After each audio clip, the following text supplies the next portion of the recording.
1, 2, 3, 4, 5, 6, 7, 8, 9, 10.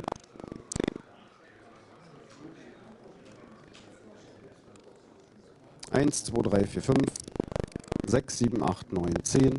1, 2, 3, 1, 2, 3, 4, 5, 6, 7, 8, 9, 10.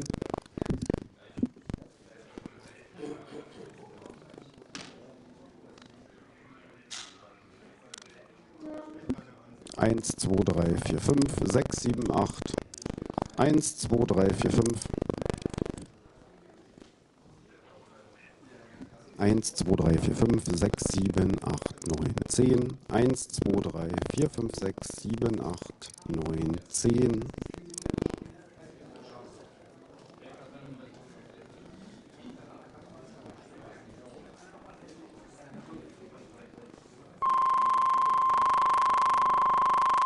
1, 2, 3, 1, 2, 3, 4, 5, 6, 7, 8, 9, 10. 1, 2, 3, 4, 5.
1. 1, 2, 3, 4, 5, 6, 7, 8, 9, 10. 1, 2, 3, 4, 5, 6, 7, 8, 9, 10.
Sie hier zu haben.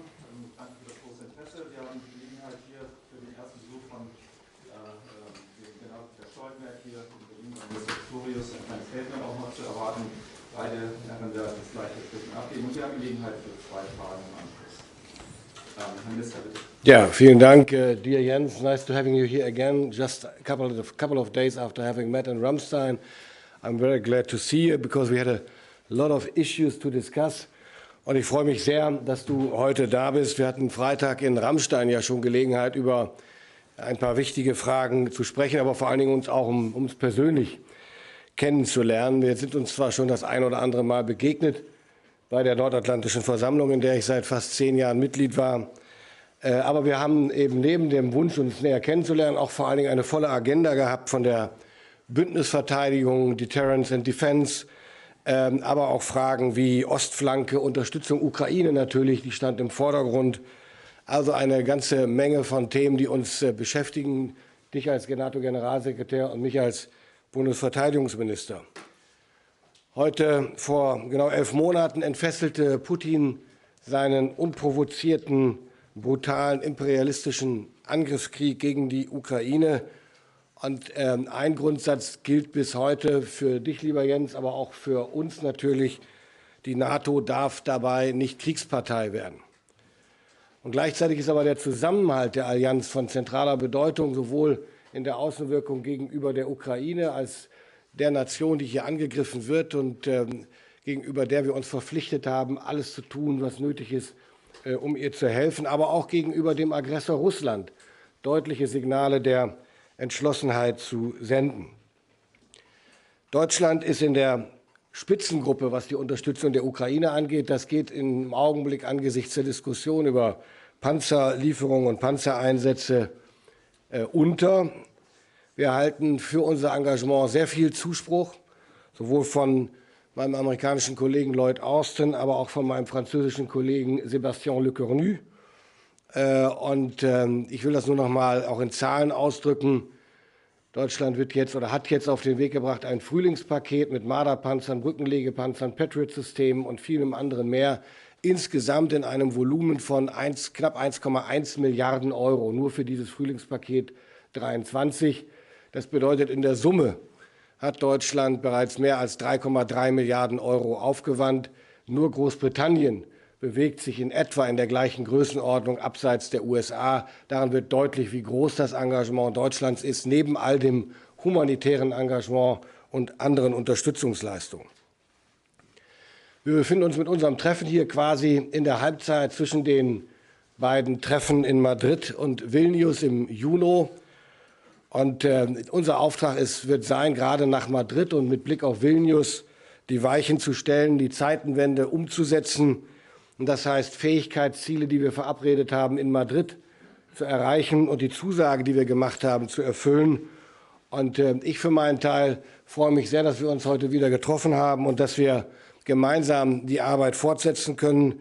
In 3 Wochen ist das Treffen der NATO-Verteidigungsminister in Brüssel. Und ich freue mich sehr, dass wir an der Stelle dann weitermachen können. Eine Bemerkung, weil die Fragen kommen ja sowieso. Die Frage nach den Leopard-Panzern. Es gibt noch keinen neuen Stand. Ich habe immer gesagt, ich rechne damit, dass in Kürze eine Entscheidung fällt. Und davon gehe ich nach wie vor aus. Was ich aber noch mal unterstreichen will, ist, was ich in Ramstein gesagt habe. Ich habe ausdrücklich die Partnerländer ermuntert, die über Leopard-Panzer verfügen, die einsatzbereit sind, die Ausbildung von ukrainischen Kräften an diesen Panzern bereits zu beginnen. Das ist da, wo das möglich ist und gewollt ist, überhaupt gar keine Frage. Da stehen wir nicht im Weg. Wir selbst können das aber naturgemäß erst machen, wenn unsere Entscheidung zum Umgang mit den Leopard-Panzern gefallen ist. Zweiter Punkt in dem Kontext: Die Prüfung, die ich letzten Freitag in Auftrag gegeben habe, steht kurz vor dem Abschluss. Und da ging es, ich wiederhole es auch gerne noch mal, nicht darum zu zählen, wie viele Panzer wir haben. Das wissen wir selbstverständlich, das können Sie mir glauben. Sondern es ging darum, die Bestände abzufragen, die Industriebestände und die Industriepotenziale, die Kompatibilität, und das wird immer unterschätzt, die Kompatibilität der Leopard-Panzertypen der verschiedenen, die Partner haben. weil genau dabei kommt es dann darauf an, welche Einheiten, welche Verbände kann ich wo zusammenschließen, die dann auch was Nachschub und Unterhaltung und Instandsetzung dann auch vernünftig versorgt werden und zum Einsatz gebracht werden können. Darauf bereiten wir uns jetzt vor, und für den Fall einer positiven Entscheidung werden wir dann sehr schnell handlungsfähig sein. Und ich will noch mal auch deutlich unterstreichen, es ist nicht so, wie immer wieder beschrieben wird, dass es eine Uneinigkeit gibt oder dass Deutschland isoliert sei. Es gibt einen Abwägungsprozess, der in den Mitgliedstaaten unterschiedlich geführt wird. Aber das Zusammentreffen am Freitag in Ramstein hat sehr deutlich gezeigt, dass es eben Länder gibt, die genauso sorgfältig abwägen wollen, wie das der Bundeskanzler tut. Und es gibt Länder, die sind sehr forsch in der Forderung. Das ist auch in Ordnung. Und das zusammenzuführen, ist am Ende die Aufgabe einer Nation wie Deutschland, die den Anspruch hat, auch Führungsrollen zu übernehmen in dieser Frage, nämlich das zusammenzuführen, um zu verhindern, dass der Eindruck von Uneinigkeit entsteht. Und deswegen ist mein Appell an alle Verbündeten, bitte auch nicht durch die öffentliche Diskussion dazu beizutragen, dass der Eindruck entsteht, wir seien uneins. Wir sind es nicht. Das ist ein Prozess, und die Zeit muss man sich nehmen. Meine Damen und Herren, es bleibt dabei, die NATO steht zusammen, die Allianz steht zusammen, und Deutschland wird seine Verpflichtungen und seine Zusagen in jeder Hinsicht erfüllen. Vielen Dank. Ladies and gentlemen, Jens, I'm delighted to have you here today so soon.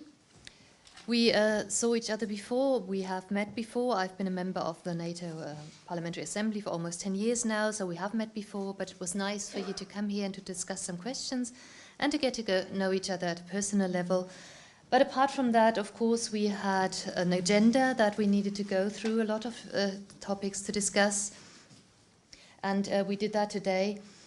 It is about collective defense, deterrence and defense, the eastern flank, and of course our support for Ukraine. All these are important subjects. And we can state that 11 months ago, Putin started his unprovoked, brutal and imperialistic war of aggression against Ukraine. And we agree that, of course, NATO must not be one of the warring parties. That must stay as it is. But we must support Ukraine, and that's what we do.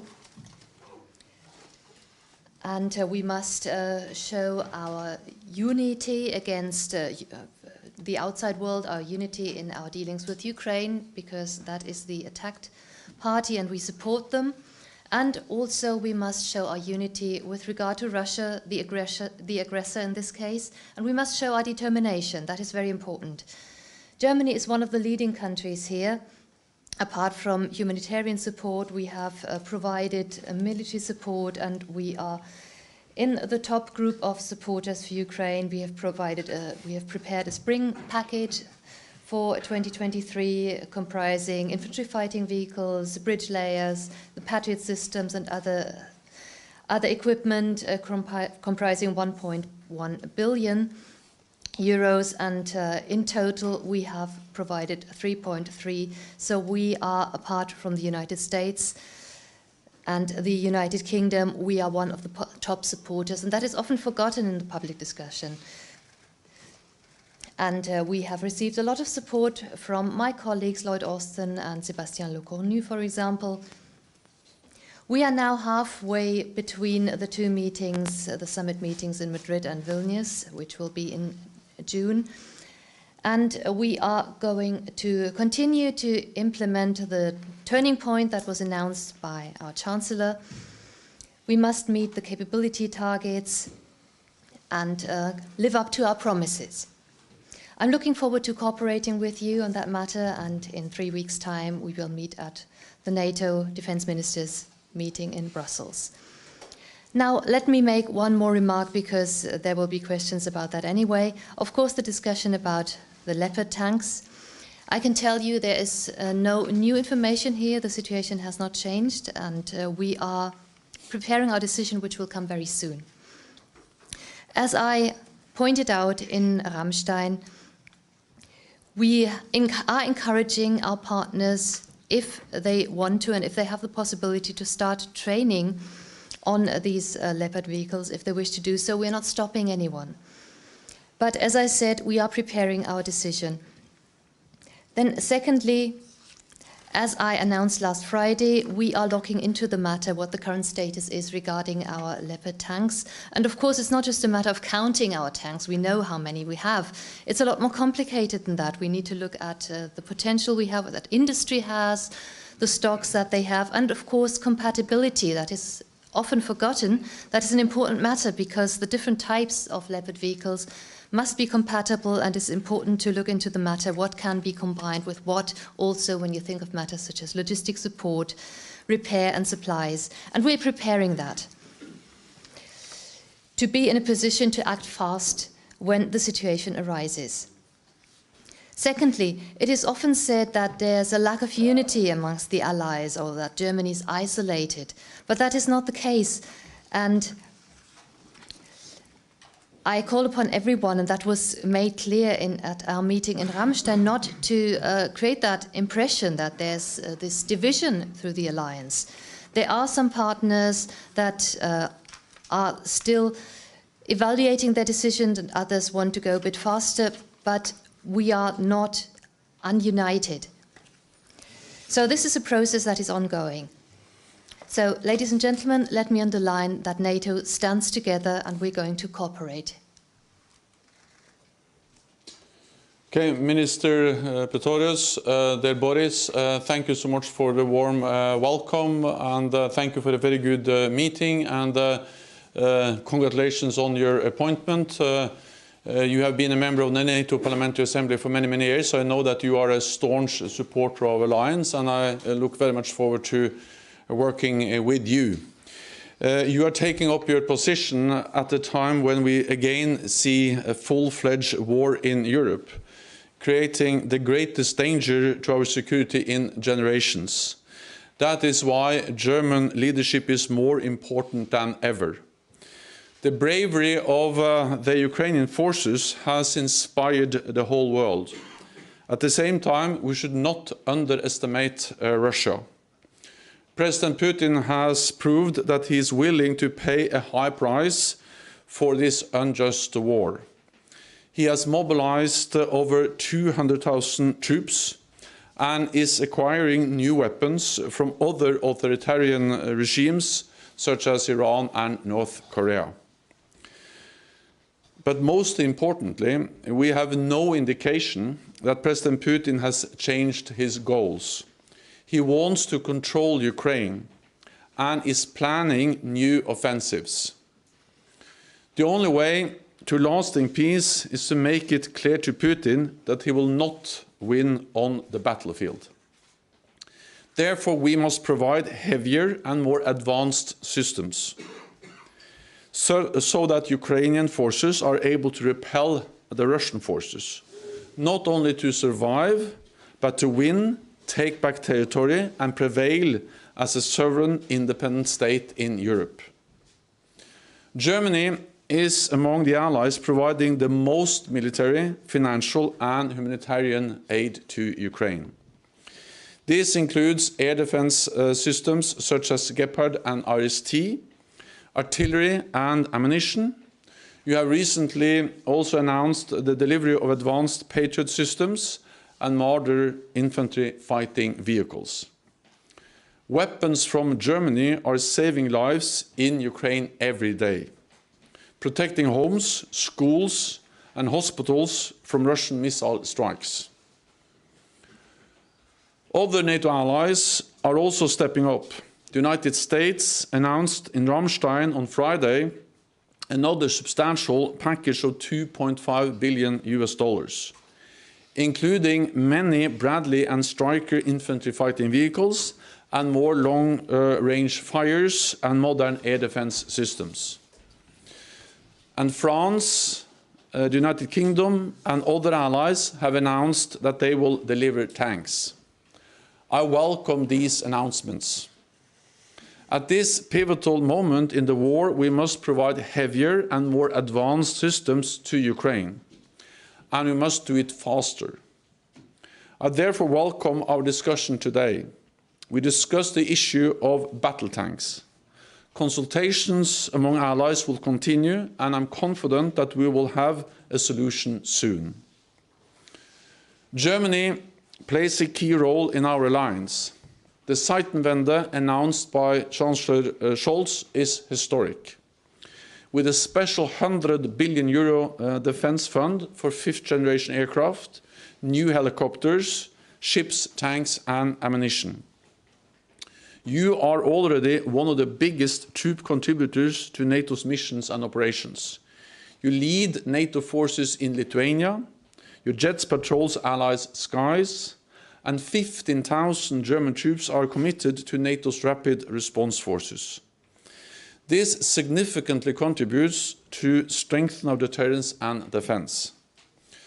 So, Minister Pistorius, thank you again for our excellent meeting and for very fruitful discussions. I look forward to welcoming you to our Defense Ministerial meeting in Brussels next month. Thank you. So we have time for 2 more questions. Mr. Hoffmann from the DPA first. Hier ist das Mikrofon. Herr Generalsekretär, wie entscheidend ist aus Ihrer Sicht die Frage, ob Kampfpanzer geliefert werden für den weiteren Kriegsverlauf in der Ukraine? Besteht die Gefahr, dass die ukrainischen Streitkräfte von Russland gewissermaßen überrannt werden könnten? Und eine Frage an Sie, Herr Minister, Sie haben eine laufende Bestandsaufnahme, Sie haben es ja auch schon angesprochen. Konnten Sie schon identifizieren, ob es möglicherweise in den Beständen der Bundeswehr Spielräume gibt, um aus diesen Beständen Kampfpanzer liefern zu können? Secretary General, could you tell us how decisive you believe is the question whether main battle tanks can be provided to Ukraine? How decisive for the outcome of the war? Is there the danger of Ukraine being run over by Russian forces? And then a question regarding the current review that is going on in the Bundeswehr. Has it been possible to identify whether the Bundeswehr has main battle tanks to provide? Battle tanks are, of course, important, both to be able to repel Russian new offensives, but also for Ukraine to be able to retake territory, to win and to prevail as a sovereign, independent nation in Europe. At the same time, we need to understand that allies have already decided to deliver both battle tanks, but also to deliver more armored vehicles, including infantry fighting vehicles. So what we need is heavier, more modern equipment, and that's exactly what allies have already announced to deliver. Germany has announced to deliver Marder infantry fighting vehicles. The United States has decided to deliver many Bradleys and Strikers and also other types of armored vehicles. Canada, other allies are also stepping up with different types of armored vehicles and infantry fighting vehicles. Then some allies have already delivered battle tanks, including some of our eastern allies. France has announced that they will deliver a light battle tank, and then the United Kingdom has announced that they will deliver modern main battle tank, the Challenger 2. So if you put all of this together, the German announcements, the announcements from other allies of a wide range of different types of armor to Ukraine, this is a huge additional contribution to the combat capabilities of Ukraine. And this is urgent, this is important, because Russia is preparing for new offensives. We need to enable the Ukrainians soon or fast to be able to repel those offensives and also enable them to retake, liberate their own territory. Then we had the good discussion today on the issue of German battle tanks. And I'm confident that there will be a solution soon. And I welcome also the clear message from the Minister that other allies, other NATO allies that have Leopard battle tanks are of course free to identify those Leopard battle tanks that may be available for Ukraine, to make them ready, but also to start training of Ukrainian crews for those battle tanks. Because after a decision has been taken on delivery of battle tanks, it will take some time to identify, to make ready, and to train Ukrainian crews. And I welcome the clear message from Minister Pistorius that allies with Leopard battle tanks are actually urged to start that work. Zu der anderen Frage, Der Bericht ist noch nicht abgeschlossen. Er ist in der Endphase, wie ich mir heute Morgen noch habe sagen lassen. Ich bitte um Verständnis, dass ich gerne mit belastbaren Aussagen rausgehen würde und nicht mit Wasserständen. Von daher würde ich jetzt heute von Zahlen erst noch mal Abstand nehmen, insbesondere was die Konfiguration und den Zustand angeht. Damien McGuinness, BBC. Minister Pistorius, you've said many times that this row over German battle tanks is overshadowing Germany's undoubtedly large contribution to the war effort in Ukraine. If that's the case, why is Chancellor Scholz being so ineffective in his communication style? And does that not frustrate you? Mr. Stoltenberg, how frustrated are you by this row over German battle tanks and the risk that that will create some, at least the impression of a lack of Western unity? Ich finde die Kommunikation des Bundeskanzlers in keiner Weise kritikwürdig. Er hält sich zurück, er ist ruhig dabei und er tut das, was eine führende Nation tut, nämlich er versucht, die verschiedenen Auffassungen zusammenzubringen. Ansonsten bin ich nicht in der Rolle, die Wortwahl und die Kommunikation des Bundeskanzlers zu kommentieren. Well, it is not really my place to criticize the Chancellor's choice of words and his style of communication. I think there's nothing to be criticized here. He has a reserved and calm way, and he does what any leader should do, namely to bring the different positions together. The most important thing is that Chancellor Scholz and also Minister Pistorius, they are absolutely right when they point out the significant contributions Germany has delivered and continue to deliver to Ukraine. That's actually substance that matters and makes a difference on the battlefield every day. The fact that Germany is one of the allies that are providing the most support when it comes to artillery, ammunition, advanced air defense systems, the Gepards, the RST, and also now heavy infantry fighting vehicles, the Martyrs. These are important armored capabilities that significantly strengthen the combat capability of Ukraine. And therefore I agree with the Chancellor and also the Minister that actually we need to remember and recognize these significant German contributions. Then other allies are providing similar capabilities, air defenses, armored vehicles, infantry fighting vehicles, and some allies also providing battle tanks. Then we have a discussion on the Leopards. And I think that's a kind of natural part of an evolving policy when it comes to exactly what kind of capabilities we should deliver to Ukraine.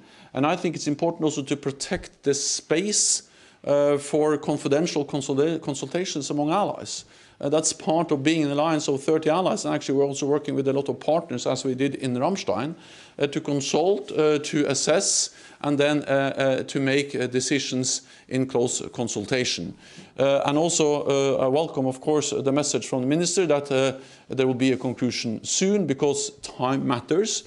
Big announcements were made last week, and there will be new announcements as we move forward as an alliance. Thank you.